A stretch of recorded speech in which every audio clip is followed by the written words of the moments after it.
আসসালামু আলাইকুম রহমতুল্লাহ। প্রিয় সুদী কাছে দূরে দেশে প্রবাসে যে যেখান থেকে দেখছেন, আপনাদের সকলকে আমার আজকের আলোচনা শুনবার জন্য স্বাগতম।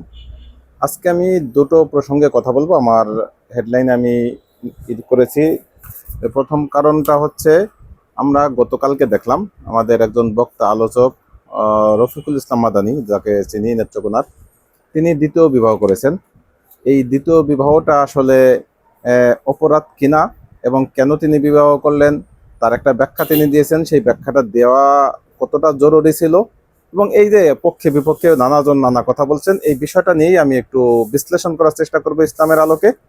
সাথে থাকছে আমাদের কয়েকদিন যাবতীয় আমরা সবচেয়ে বাংলাদেশে বেশি আলোচিত, যদিও ইতিপূর্বে আমি একটা ভিডিও বানিয়েছিলাম সেই বিষয়টা নিয়ে, সেটা হচ্ছে 11 বছরের মাদ্রাসার ছাত্রী 6 মাসের অন্তঃসত্ত্বা। এবং তারই প্রেক্ষাপটে আমরা গতকালকে দেখলাম সেই অভিযুক্ত শিক্ষককে গ্রেফতার করেছেন। পরবর্তীতে আজকে কোর্ট তাকে 3 দিনের রিমান্ড দিয়েছেন। এই বিষয়টা আমার সাথে থাকছে। এর সাথে আমি দুটোটার সাথে রিলেটেড একটা বিষয় থাকবে, সেটা হচ্ছে গুজব আসলে কতটা অন্যায় বা কতটা পাপ। টোটাল এই বিষয়গুলি নিয়েই আমি আলোচনা করবো। আশা করি শেষ পর্যন্ত সাথেই থাকবেন এবং আপনারা আপনাদের মূল্যবান মতামত কমেন্টে জানাবেন। আমি প্রথমেই কোরআনের একটি আয়াত পড়ে নিয়েছি। আউযু বিল্লাহি মিনাশ শাইতানির রাজিম। বিসমিল্লাহির রহমানির রহিম। ওয়া ইন খিফতুম আল্লাহ তুকসিতু ফিল ইয়াতামা ফানকিহু মা তাবা লাকুম মিনান নিসাই মাসনা ওয়া থুলাসা ওয়া রুবা'। ফাইন খিফতুম আল্লাহ তা'দিলু ফাওয়াহিদা আও মা মালাকাত আইমানুকুম যালিকা আদনা আল্লাহ তাউলু। তো এখানে আল্লাহ পাক রব্বুল আলামিন কোরআনে যে বিষয়টা বলেছেন, আমি যদি একেবারে সরাসরি অর্থটা আমি পড়ে শোনাই আপনাদেরকে।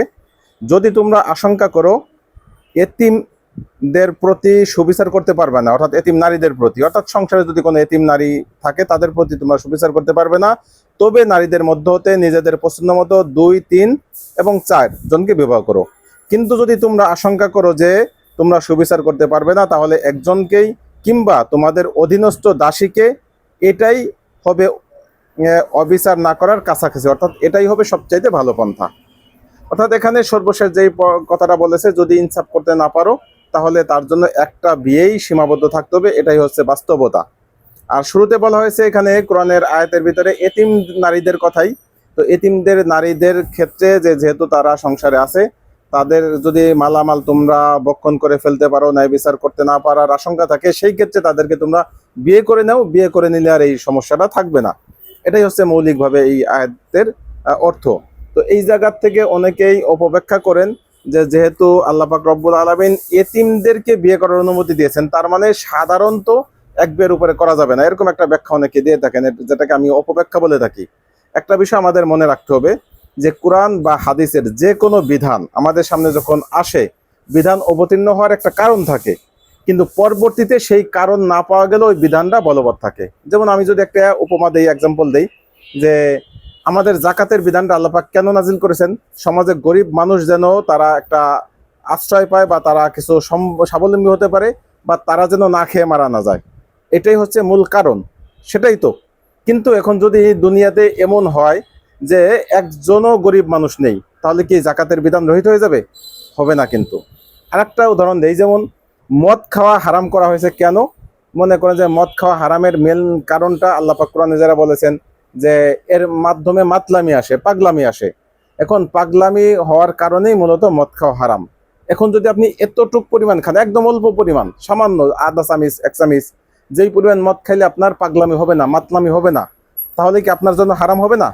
ডেফিনেটলি আপনার জন্য সেটাও হারাম হবে। কারণ কোন একটা বিধান যখন হুকুম আসে, হুকুম আসার একটা কারণ থাকে। হুকুম আসার পরে সেই কারণটার জরুরি না, সেই কারণ পাওয়া যাক বা না যাক, সেই বিধানটা বলবৎ থাকে। তেমনি ভাবে আল্লাহ পাক রব্বুল আলামিন কোরআনের বিধান যে একাধিক বিয়ের বৈধতা পুরুষদেরকে দিয়েছেন কোন একটা ক্ষেত্রে, প্রেক্ষাপটে। কিন্তু আমরা যদি নবী সাল্লাল্লাহু আলাইহি ওয়াসাল্লামের যুগ থেকে আজ অব্দি আমরা ইতিহাসটা দেখি, তাহলে আমরা কখনোই এই বিবাহের ক্ষেত্রে শুধুমাত্র এতিমদের সাথে সম্পর্কিত এই বিষয়টা আমরা পাই না। সাহাবাদের জীবনের ভিতরে আমরা এই আমলটা দেখি, একাধিক বিবাহ অনেক সাহাবী করেছেন, শুধুমাত্র এতিম এবং তাদের ঘরে যে এতিমরা ছিল তাদেরকেই বিয়ে করছেন। ব্যাপারটা কিন্তু তা নয়, বরং এটাকে তারা ব্যাপক অর্থে একাধিক বিবাহ তাদের জন্য বৈধ। বরং অনেকে এইভাবে ব্যাখ্যা করেন যে আসলে ইসলাম একাধিক বিবাহ বৈধতা দিয়েছেন বা উদ্বুদ্ধ করেছেন, বিষয়টা তা নয়, বরং আগের থেকেই সমাজে অসংখ্য অগণিত বিয়ের যে বৈধতা ছিল, বা চালু ছিল, রসম ছিল, রেওয়াজ ছিল, সেটাকেই ইসলাম একটা সীমাবদ্ধ করে দিয়েছে বা সীমারেখা টেনে দিয়েছে যে তোমরা সেটাও শর্ত সাপেক্ষে 4 জনকে সর্বোচ্চ বিয়ে করতে পারবে, এর অতিরিক্ত নয়। এখন রফিকুল ইসলাম মাদানী তিনি দ্বিতীয় বিয়ে করেছেন। তার দ্বিতীয় বিয়ের খবরের কয়েকদিন আগেই শুনলাম তার একটি কন্যা সন্তান হয়েছে আগের বউয়ের থেকে। তো এই অবস্থায় তিনি দ্বিতীয় বিয়ে কেন করলেন এটা নিয়ে একেবারে আলোচনা সমালোচনা তুঙ্গে। তিনি আবার ব্যাখ্যা দিয়েছেন আমি গুনাহ থেকে বাঁচতে চাই। অবশ্যই তিনি ভালো কথা বলেছেন গুনাহ থেকে বাঁচার জন্যই, কারণ আমাদের সমাজের বর্তমান যে কালচার তাতে মানুষ নির্দ্বিধায় গুনাহ করতেছে, এটাকে আসলে মানুষ কোনো তোয়াক্কাই করতেছে না, পরোয়াই করতেছে না। কিন্তু কেউ যদি দ্বিতীয় বিবাহে ঢুকে যায় বা দ্বিতীয় বিয়ে করতে চায়, তাহলে যেমনি ভাবে তার বড় স্ত্রী বলেন বা পরিবার বলেন বা শ্বশুর বাড়ির লোকজন বলেন, প্রত্যেকেই তার উপরে ক্ষিপ্ত থাকে। অথচ এখানে ক্ষিপ্ত হওয়ার কোনো সুযোগ নেই, কোনো কারণ নেই। অনেকেই মনে করেন যে 2 জন স্ত্রী থাকলে বোধহয় একেবারে সব সমস্যা হয়ে যাবে। হ্যাঁ, বাংলাদেশের প্রেক্ষাপটে অনেকটা সমস্যা হয়। দুটো বউ থাকলে, দুটো স্ত্রী থাকলে, শুধু বাংলাদেশ না, এশিয়া একই অবস্থা, বাংলাদেশ, পাকিস্তান, ইন্ডিয়াতে একই অবস্থা, যে এখানের মানুষের মন মানসিকতা আর একজনকে ছাড় দেওয়ার মতো চিন্তা চেতনা খুব কম থাকে, যে কারণে গেল গেল মনে করে সব শেষ করে দেয়। একজনের অংশ পাওয়ার জন্য সে প্রয়োজনে, মানে সামান্য একটু অংশ কম পড়েছে এটার জন্য সে প্রয়োজনে তার পুরো অংশটা বিলীন হয়ে যাচ্ছে, নষ্ট হয়ে যাচ্ছে, তারপরে সেটার জন্য সে তর্ক বিতর্কে লিপ্ত হয়। যেমন আমাদের এলাকায় দেখি আমরা যে ছোট বাচ্চারা একটু মারামারি করেছে, হয়তো সামান্য কিছু ক্ষতি হয়েছে, সেটাকে কেন্দ্র করে বড় ধরনের গ্যাঞ্জাম হয় এবং সেখানে মার্ডার পর্যন্ত হয়ে যায়। তো এই ধরনের বক্তব্যগুলি আমরা, ঘটনাগুলি আমরা দেখে আসছি সর্বমহলে, শুধু বাংলাদেশ না, বাংলাদেশ, ইন্ডিয়া, পাকিস্তান, 3 দেশ একই অবস্থা। সে কারণে এইসব সমাজে দ্বিতীয় বিয়ে করাটা অনেক কঠিন সাধ্য। কিন্তু ইসলামের বিধান, ইসলামের মৌলিক একটি বিধান এখানে, যে আল্লাহ পাক স্পষ্ট বলেছেন যে তোমরা বিয়ে করলে 2, 3 এবং 4, তবে যদি ইনসাফ করতে ভয় পাও, কেউ যদি মনে করে যে আমি ইনসাফ করতে পারবো না, তার জন্য একটাই যথেষ্ট এবং একটার ভিতরে সীমাবদ্ধ থাকতে হবে, সেটা আল্লাহ কোরআনে স্পষ্ট করে দিয়েছেন। অতএব আল্লাহ তাআলার এই একটা বৈধ বিধানকে কেউ যদি কটাক্ষ করে, মনে মনে ঘৃণা করে, তাহলে তার ঈমান নিয়ে তো অবশ্যই শঙ্কা জাগে। আল্লাহর কোরআনের একেবারে 30 পারা যে কোরআন, 6666 আয়াত বলি, যদিও কিছু কম আছে, এই আয়াতের একটা আয়াতও যদি কেউ, একটা শব্দ যদি কেউ অস্বীকার করে, অমান্য করে বা কোনো শব্দের প্রতি তার ঘৃণা থাকে, তাহলে অবশ্যই তার ইসলাম, তার ঈমান নিয়ে সংশয় জাগে। এজন্য আল্লাহ পাক রব্বুল আলামিন আমাদের সকলকে সঠিক বোঝার দান করুক এবং কোনো পবিত্র বিধান, আল্লাহর কোরআনের যতগুলি বিধান আছে সেগুলি নিয়ে যেন আমরা কোনোভাবে উপহাস, তামাশা বা হাসি তামাশা না করি, এর থেকে আমাদেরকে পরিত্রাণ দান করুক। সাথে সাথে আমি মৌলিক আজকে যে বিষয়টা নিয়ে আমি আলোচনা করতে চাচ্ছি, যে আমি দেখেছি গত কালকেই আমাদের যে 11 বছরের একটি মাদ্রাসার সন্তান, আমাদেরই মেয়ে সমতুল্য, তিনি মাদ্রাসায় পড়তেন এবং 6 মাসের প্রেগনেন্সি ধরা পড়েছে। এটা একেবারেই নেক্কারজনক একটি ঘটনা। এই ঘটনার পরে সারা বাংলাদেশ আলোড়িত হয়েছে। পরবর্তীতে আমরা দেখেছি তার এই বিষয়টা, অর্থাৎ ওই মেয়েটার শারীরিক চেক আপ যেই মহিলা ডাক্তার করেছে, সেই মহিলা ডাক্তার একটি সাক্ষাৎকার দিয়েছে। সেই সাক্ষাতের পরে তাকে এক ধরনের মানুষ যেইভাবে অ্যাটাক করেছে, আক্রমণ করেছে, এটা একেবারেই গর্হিত এবং নেক্কারজনক কাজ। হতে পারে তার কথার মধ্যে কোনো একটা পক্ষপাতমূলক আচরণ থাকতে পারে, হতে পারে তিনি এই হুজুরের বিরুদ্ধে সরাসরি কিছু কথা বলেছেন, সেটা হতে পারে, সেটার দায় তাকে নিতে হবে। আমার কথা হচ্ছে আপনি তাকে কিভাবে অ্যাটাক করেন। মানুষ বর্তমান যে অবস্থা, আমাদের যে অনলাইনে এতটাই আমরা বিমোহিত বা নিমজ্জিত, যে অনলাইন ছাড়া কিছুই বুঝি না। অনলাইনে কোনো একটা কিছু দেখলে সেখানে আমি জেনে না জেনে, বুঝে না বুঝে সেটাকে কমেন্ট করতেছি, শেয়ার করতেছি, লাইক দিতেছি এবং আমিও মন্তব্য করতেছি। এই রকম অবস্থা যখন দাঁড়ায়, তখন কিন্তু সত্য মিথ্যার যেই সংমিশ্রণ, সেটা থেকে বেঁচে থাকা আমাদের মুশকিল হয়ে পড়ে। অথচ আমাদের রাষ্ট্রীয় যে আইন আছে, সেখানে গুজব কোনোভাবেই কাম্য নয়। গুজব প্রতিরোধ করার আইন রয়েছে, গুজব যেন কেউ না ছড়ায় সেই আইন রয়েছে, গুজব ছড়ালে তার শাস্তির বিধান রয়েছে। সাথে সাথে যদি আমরা ইসলামের দিকে তাকাই, আমাদের আল্লাহ রসুল সাল্লাল্লাহু আলাইহি ওয়াসাল্লাম, প্যারা হাবিব মুহাম্মদুর রাসূলুল্লাহ সাল্লাল্লাহু আলাইহি ওয়াসাল্লাম স্পষ্ট বলেছেন যে কাফা বিল মারই কাযিবান আইয়ুহাদ্দিসা বিকুল্লি মা সামিআ, যে মানুষের মিথ্যাবাদী হওয়ার জন্য শুধু এতটুকুই যথেষ্ট যে সে যা কিছু শুনবে তাই সে বলে দিবে অন্যের কাছে। অর্থাৎ আপনি যা শুনেছেন সেটাই আরেকজনকে বলে দিচ্ছেন, এটাই আপনার মিথ্যাবাদী হওয়ার জন্য যথেষ্ট। সার্টিফিকেট কে দিয়েছেন? আমাদের পিয়ারে হাবিব মুহাম্মদুর রাসূলুল্লাহ সাল্লাল্লাহু আলাইহি ওয়াসাল্লাম দিয়েছেন। আবার অন্যদিকে আমরা যদি কোরআনের দিকে তাকাই, সেখানে আল্লাহ পাক স্পষ্ট বলেছেন যে তোমরা ধারণার বশে কোনো কথা বলিও না, কারণ কোন ধারণা আছে গুনাহ। ফাইন্না আকসারুজ জন্নি ইসমুন। তো কোন ধারণাতে গুনাহ, এটা আল্লাহ স্পষ্ট বলে দিয়েছেন। অতএব ধারণাবশত কথা বলাটাও একটা অপরাধ, পাপ, মহাপাপ। কারণ এটা মিথ্যাবাদী হওয়ার জন্য যথেষ্ট। আল্লাহ রাসূল নিজে সার্টিফিকেট দিয়েছেন, অথচ আমরা বিভিন্ন ধরনের কথা বলতেছি। দেখেন, আমরা এই কয়েকদিনের ভিতরে বলেছি যে এই হুজুরের ডিএনএ টেস্টের মাধ্যমে প্রমাণিত হয়েছে যে হুজুর নির্দোষ। এই ধরনের বক্তব্য পুরা সোশ্যাল মিডিয়া ভাইরাল হয়ে গিয়েছে। আমি নিজেও অসংখ্য জায়গায় দেখেছি। এমনকি আমি আগের যে ভিডিওটা বানিয়েছি সেই ভিডিওর একটি ছবি তথা থাম্বনেইল আমি ফেসবুকে শেয়ার দেওয়ার পরে সেখানে আমার এক বন্ধুবর সে এসে কমেন্ট করেছে যে ডিএনএ টেস্টের মাধ্যমে প্রমাণিত হয়ে গিয়েছে যে এই হুজুর দোষী না। অথচ এটা কিন্তু একেবারেই একটা ডাহা গুজব। এই গুজবের ফাঁদে যেন আমরা কেউ না পড়ি। এটা গুজব কি কারণে? দুটো কারণে গুজব। প্রথমত, এখানে আপনার বাস্তবিক পক্ষে একেবারে অসম্ভব। কারণ আমরা জানি যে ডিএনএ টেস্টের জন্য প্রথমত আদালতের নির্দেশ থাকতে হবে। প্রথমত আদালত কিন্তু এখনো নির্দেশ দেয়নি। দ্বিতীয়ত হচ্ছে যে ডিএনএ টেস্টের জন্য আপনার আসামিকে হেফাজতে রাখতে হবে। আসামি যদি পলাতক থাকে, আসামি যদি গ্রেফতার না হয়, তাহলে সেই ডিএনএ টেস্ট হবে কিভাবে?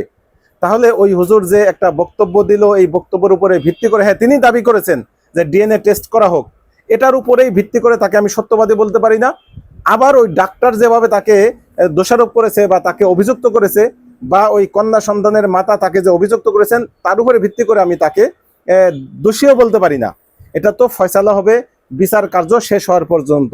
আমি তাকে অভিযুক্ত বলতে পারি, যেহেতু তার বিরুদ্ধে অভিযোগ এসেছে, আমি তাকে অবশ্যই অভিযুক্ত বলবো, দোষী বলবো না।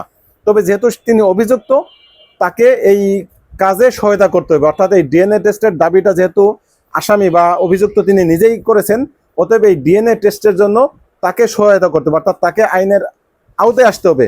সেটা আমরা গতকাল দেখেছি, তিনি গ্রেফতার হয়েছেন। গ্রেফতারের পরে তিনি এখন আদালতের আদেশের মাধ্যমে 3 দিনের রিমান্ডে আছেন। এই রিমান্ডের পরে যদি তিনি কোনো স্বীকারোক্তিমূলক জবানবন্দি দেন তাহলে ভালো, না দিলে পরবর্তীতে হয়তো অন্য কোনো পদক্ষেপ নেবেন। তবে এই জায়গায় আমি দু একটি কথা বলবো, সেটা হচ্ছে আমাদের প্রচলিত যে আইন কানুন আছে সেগুলি নিয়ে। আমরা সমাজে এরকম নানা মিথ্যা দাবি দেওয়া দেখি। এখানে তো একজন মিথ্যাবাদী নিঃসন্দেহে, যেহেতু মেয়ে এবং মেয়ের মা তারা দাবি করতেছে এই শিক্ষকের বিরুদ্ধে, অর্থাৎ এই শিক্ষক অভিযুক্ত। ঠিক শিক্ষক আবার তিনি একটি ভিডিওর মাধ্যমে জানিয়েছেন তিনি এর কিছুই জানেন না এবং ডিএনএ টেস্টের দাবি করেছেন। এই দুইজনের ভিতরে একজন মিথ্যাবাদী, তাতে কোনো সন্দেহ নেই।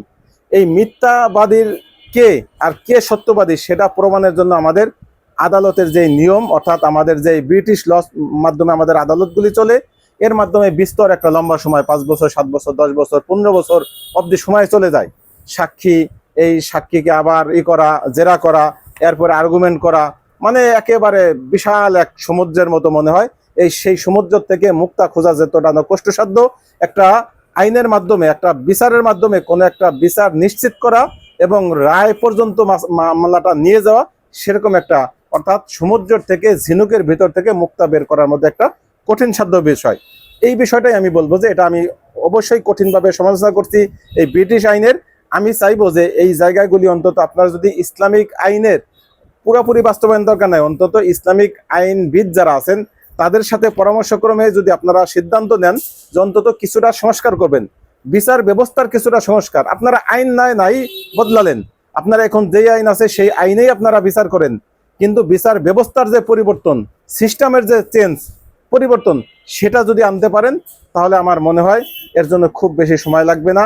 একটা মামলার রায় হতে 1-2 মাস 3 মাসের বেশি কোনো ক্রমেই লাগার কথা নয়। আমরা নবীজির যুগে দেখেছি, নবীজির কাছে মামলা দায়ের হয়েছে, মৌখিকভাবে হয়েছে, তখন তো আর খাতা কলমের যুগ ওরকম ছিল না। মৌখিকভাবে নবীজির কাছে মামলা দিয়েছেন বা অভিযোগ করেছেন, নবীজি দুনো পক্ষকে ডেকেছেন, দুনো পক্ষের কথা শুনেছেন, প্রয়োজন হলে কোনো সাক্ষীর কথা শুনেছেন এবং সাথে সাথে সিদ্ধান্ত দিয়ে দিয়েছেন। সেই জায়গায় আমরা একেবারে বিশাল এক ব্যবস্থা করেছি। এখানে আইনজীবী নিয়োগ দেওয়া হচ্ছে, আসামি এবং বাদীর কথা বলার কোনো সুযোগ থাকছে না। আইনজীবীটা হতে পারে শুধুমাত্র সাপোর্ট স্বরূপ, কিন্তু যদি বাদী এবং আসামি তারা নিজেরাই কথা বলতে পারেন, তারা যদি নিজেরাই পটু থাকেন কথা বলায়, তাহলে সেই জায়গায় অন্তত আইনজীবী নিয়োগ দেওয়ার কোনো বিধান এটা রহিত করা উচিত। সব জায়গায় আইনজীবীর বিধান থাকার যৌক্তিকতা আমি অন্তত দেখি না। আইনজীবী মানে কি? একজন ওকিল। ওকিল মানে কি? সে মক্কেলের পক্ষ হয়ে কথা বলবেন। মক্কেল যদি সে কথা বলতে পারে তাহলে ওকিলের দরকারটা কি? আমরা এই গত সংসদে দেখেছি যে প্রধানমন্ত্রী, মাননীয় প্রধানমন্ত্রী, তিনি সংসদে থাকা অবস্থায় তার পক্ষে কথা বলেছেন আমাদের স্বরাষ্ট্রমন্ত্রী। এটা এই আমাদের বর্তমান এই আইন অনুসারে ঠিক আছে, কারণ এখানে মক্কেলের কথা বলার অধিকার থাকে না, কথা বলে ওকিলে, তো এখানে তিনি উকিল হিসেবে কথা বলেছেন, এটা স্বাভাবিক। কিন্তু বাস্তবিক ক্ষেত্রে কোনো মক্কেল যদি কথা বলতে পটু থাকেন বা কথা বলতে পারঙ্গম হন, তার পক্ষে তিনি উপস্থিত থাকা অবস্থায় অন্য কেউ কথা বলাটা এটা ভালো মনে হয় না, শোভনীয় মনে হয় না। কারণ মক্কেল যতটা ওই কথাটা, ওই ঘটনাটা তিনি যতটা ভালো জানেন, উকিল ততটা ভালো জানেন না। তিনি বানিয়ে টানিয়ে অনেক কিছু বলতে পারেন, কিন্তু বাস্তবতা তার কাছে থাকে না। এই জন্যই মক্কেলকে কথা বলার সুযোগ দেওয়া উচিত। এই বিষয়টা আমি সকলের কাছে আহ্বান রাখবো। সাথে সাথে আমি গুজবের বিষয়ে একটু আপনাদের সকলকে সতর্ক করছি, যেহেতু একটা কবিরা গুনাহ এবং রাষ্ট্রীয়ভাবে অপরাধ। আমরা কেউ যেন কোনো ক্রমেই কোনো গুজবকে আমরা প্রশ্রয় না দেই। আমরা আমাদের শেয়ার ফেসবুকের কোনো যদি আমরা কোনো কিছু স্ক্রিনে ভেসে আসে, কোনো একটা নিউজ কিছু একটা আসছে, এটাকে কোনো ধরনের তথ্য যাচাই বাছাই না করে আমরা শেয়ার দিয়ে দিলাম, সেটা কিন্তু আসলে এই মিথ্যা প্রচারের দায়ে আমিও অভিযুক্ত হবো। যেটা আল্লাহ রাসূল নিজেই বলেছেন, কাফা বিল মারই কাযিবান আইয়ু হাদ্দিসা বিকুল্লি মা সামিআ, যে মানুষের মিথ্যাবাদী হওয়ার জন্য এতটুকুই যথেষ্ট, সে যা কিছু শুনতেছে সেটাই আরেকজনকে বলে দিচ্ছে। তো ফেসবুকে আমি যা কিছু পাচ্ছি সেটা শেয়ার দিয়ে অন্যকে আমি দেখার সুযোগ করে দিচ্ছি, একই অর্থ। ওটা যেমন আরেকজনকে বলতেছি, এটা আরেকজনের সামনে আমি তার স্ক্রিন আমি পাঠিয়ে দিচ্ছি আমার শেয়ারের মাধ্যমে। আমার ফ্রেন্ড লিস্টে যারা আছে তাদের সামনে আমি ঠেলে দিচ্ছি যে তোমরা এই ঘটনাটা দেখো। তো অতএব এই বিষয়টা আমাদের খুবই সতর্ক দৃষ্টি রাখতে হবে। সাথে সাথে আমি আহ্বান করব যে অতই দ্রুত সত্তর এই বিষয়টা, অর্থাৎ এই 11 বছরে যে বাচ্চাটা প্রেগনেন্ট হয়েছে বা গর্ভবতী, এই অবস্থায় তার তো এখন একেবারেই অসম্ভব একটা বিষয় যে কি ধরনের সমস্যা তৈরি হচ্ছে। যেহেতুটুকু একটা বাচ্চা কিভাবে তিনি ডেলিভারি করবেন একটা বাচ্চাকে, তিনি নিজেই তো একটা বাচ্চা। তো এটা একটা খুব ভয়ঙ্কর দিক। আরেকটা বিষয় হচ্ছে যে আমরা দুটো কারণ বলেছিলাম, যে দুটো কারণে ডিএনএ টেস্ট করা সম্ভব না। দ্বিতীয় আরেকটা কারণ ছিল হচ্ছে যে ডিএনএ টেস্ট করতে হলে ওই ভ্রূণের একটা নিতে হয় মাথার থেকে, বা একটা নিতে হয়, উপাদান নিতে হয়। এখন গর্ভে থাকা অবস্থায় বাচ্চার থেকে এই ডিএনএ টেস্টের জন্য কোনো নেওয়া, অংশ নেওয়া, এটা কি সম্ভব কিনা? এটা সম্ভব, তবে যদি খুব বেশি হাই রিস্কের কোনো হয়, গর্ভবতী হয়, সেটা নেওয়া কোনো ক্রমেই সম্ভব নয়, যেটা এই মেয়ের ক্ষেত্রে। কারণ তিনি 11 বছর একটা বাচ্চা, তিনি নিজেই নিজের শরীর টানতে পারেন না। সেই ক্ষেত্রে তার ভিতরে আরেকটা বাচ্চা, এবং সেই বাচ্চার ভিতর থেকে যদি কোনো একটা জায়গা ক্ষত করে সেখান থেকে একটা নেওয়া হয়, ডিএনএ টেস্টের জন্য অংশ নেওয়া হয়, তাহলে ওইখান থেকে রক্তক্ষরণের সম্ভাবনা রয়েছে, বা ওইখানে আপনার ভাইরাস ঢোকার সম্ভাবনা রয়েছে, নানাবিধ সমস্যা হতে পারে।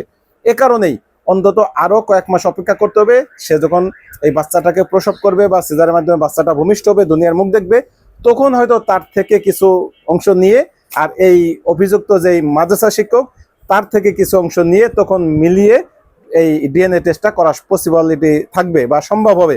এজন্য আমরা অহেতুক গুজবে কান দিব না, এবং যে কোনো কথা আসলে আমরা সেটা আগে আইনের দৃষ্টিতে বোঝার চেষ্টা করবো এবং বাস্তবতার দৃষ্টিতে বোঝার চেষ্টা করব। আমি দেখেছি এই কাজে, গুজবের ক্ষেত্রে অনেকটা অ্যাক্টিভ আমাদের অনলাইনে কিছু সোশ্যাল মাধ্যমে যে অ্যাক্টিভিস্ট আছেন, বিশেষ করে ইসলামিক চিন্তা চেতনার বা আলেম সমাজের একটা শ্রেণী, যারা খুব বেশি এই অনলাইনে থাকেন, কিন্তু বাস্তবিক ক্ষেত্রে তাদের মেধাটা শূন্যের কোটায়।